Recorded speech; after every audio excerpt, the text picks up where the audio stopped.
مستني ايه؟ ايه اللي انت منتظره؟ مستني تيجي لحظات الآخرة تدخل عليك فتتمنى أن ترجع فلا تستطيع؟ مستني ايه؟ مستني ايه بعد كل النداءات اللي ربنا بيبدأها لك وربنا بيفتحها لك؟ ألم يأن للذين آمنوا أن تخشع قلوبهم لذكر الله وما نزل من الحق. ده ربنا الذي لا يريد منك شيئا، الذي لا تنفعه طاعتك ولا تضره معصيتك. لو أن أولكم وآخركم وإنسكم وجنكم كانوا على أتقى قلب رجل واحد ما زاد ذلك في ملك شيئا. ولو أن أولكم وآخركم وإنسكم وجنكم كانوا على أفجر قلب رجل واحد ما نقص ذلك من ملك شيئا. مستني إيه؟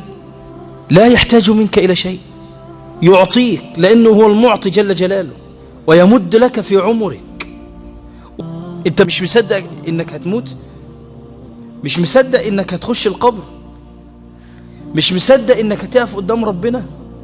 مش مصدق إنك هتسأل عن كل كبير وصغير، عن كل نقير وقطمير، عن كل حاجة عملتها في حياتك، عن كل حركة وكل سكنة وكل همزة وكل لمسة؟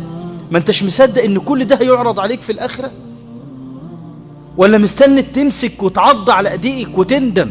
ويوم يعض الظالم على يديه يقول يا ليتني اتخذت مع الرسول سبيلا يا ويلتى ليتني لم أتخذ فلانا خليلا لقد أضلني عن الذكر بعد إذ جاءني وكان الشيطان للإنسان خذولا. عشان كده ربنا بيقول قل يا عبادي الذين أسرفوا على أنفسهم لا تقنطوا من رحمة الله. قل يا عبادي الذين أسرفوا على أنفسهم قل يا عبادي الذين أسرفوا على أنفسهم لا تقنطوا من رحمة الله لا تقنطوا من رحمة الله إن الله يغفر الذنوب جميعا إن الله يغفر الذنوب جميعا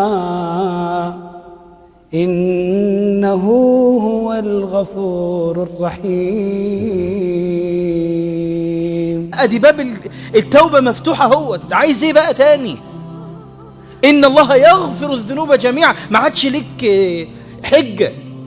كل الذنوب اللي انت عملتها مهما اقترفت من المعاصي والذنوب ربنا بيفتح لك باب التوبة وباب الرجوع وباب الإنابة.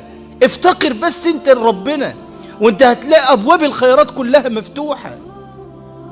عشان كده هو ربنا اللي بيقول لك وأنيبوا إلى ربكم وأنيبوا إلى ربكم وأنيبوا إلى ربكم وأنيبوا